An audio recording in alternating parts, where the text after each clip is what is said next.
So we typically will size pieces up. Like let's say the Nova Pro, obviously the cut of that is bigger than an altitude hoodie because it's meant to be worn over the top of other layers. What's our I guess answer, or how do we view this as far as what layers may be going underneath it? So yeah, and actually this is a very deliberate process in terms of the fit of this piece specifically because it is a piece that inherently should and will be worn in the wind. When you're walking with wind, you are either encountering resistance or being pushed one way or the other. So in terms of actual movement efficiency, how a piece like a jacket or a shirt, how it fits is a critical element to the performance of that piece in terms of energy expenditure and efficiency over miles on a trail. So that was specifically accounted for in this piece because this is a layering piece. It has to allow for layers underneath it, but also layers over top of it.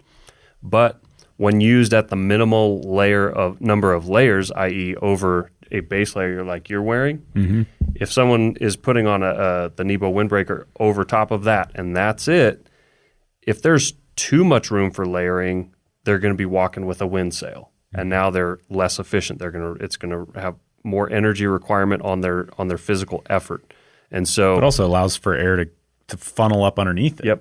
Yep. So then you get billowing, you get wind resistance and drag, and so the fit is very deliberately done here to just be as efficient as possible with the ability to layer underneath it, but also have it be standalone as an outer layer piece, but also allow layering over top of it without just a ton of bunching up and discomfort. You know, if it's so roomy, you know, to allow for 7 layers underneath, if you're just wearing it over top of a base layer and then you put a jacket or something over top of it, it's going to be really uncomfortable. You're going to have tons of excess fabric bunching up and creating hot spots.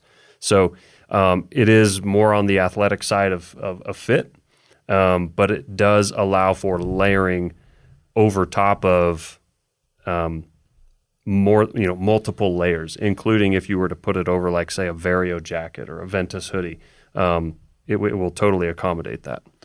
So you could potentially put it directly on a base layer. You could put it over a Vario jacket, but you might be hitting a limit, or I think you would especially start to degrade some of the loft in, say, putting it over the top of like a Nova or Nova Pro. Yeah, and that's a really good point because that would almost be self-defeating, or that would be an inefficient use of the Windbreaker, especially with our Nova line of jackets, because they're just as wind resistant, probably more wind resistant than the Windbreaker.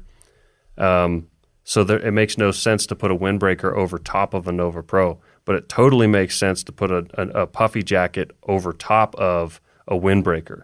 The closer that Windbreaker is to the body, the quicker it's going to slow down heat loss and air movement away from the body. So that's an interesting thing that people don't really keep in mind a lot, is that with a Windbreaker, yeah, you're not going to put it on underneath your base layer, or maybe even like you might not even put it on under like a mid layer, but you totally could. Like if you were hiking in the morning with a base layer and a mid layer and a Windbreaker, if you stop for lunch and it's still windy but colder, just put a jacket over top of the Windbreaker. Like the Windbreaker's still going to keep doing its job, but now you've got extra insulation, and you didn't have to take the extra step of shedding a layer to put on a layer and then put the layer back on over top of that. So yeah, I think the Windbreaker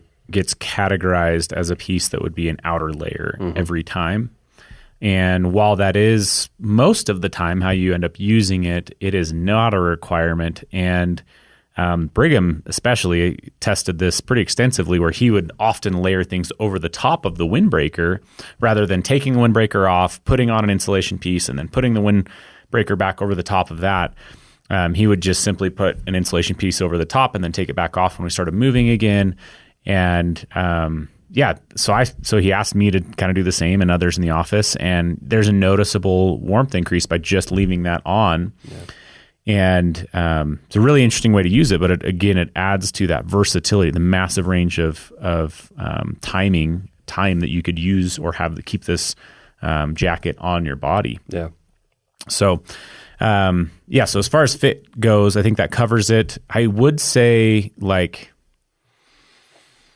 if you don't have a Nova Pro and you were to put this over the top of your other jacket, like, you would notice it blocking so much of that wind that's still getting through all the stitching on a down jacket, but again, for this particular piece, it's probably going to start to compress at least a little bit of the down in that piece. So just be kind of aware of that, even though that is a fantastic way to use the wind jacket or a wind jacket in general. Ours is really sized to be able to be kind of over the top of mid layers and base layers, more so than all the way over the top of a full-on puffy. So. Yeah.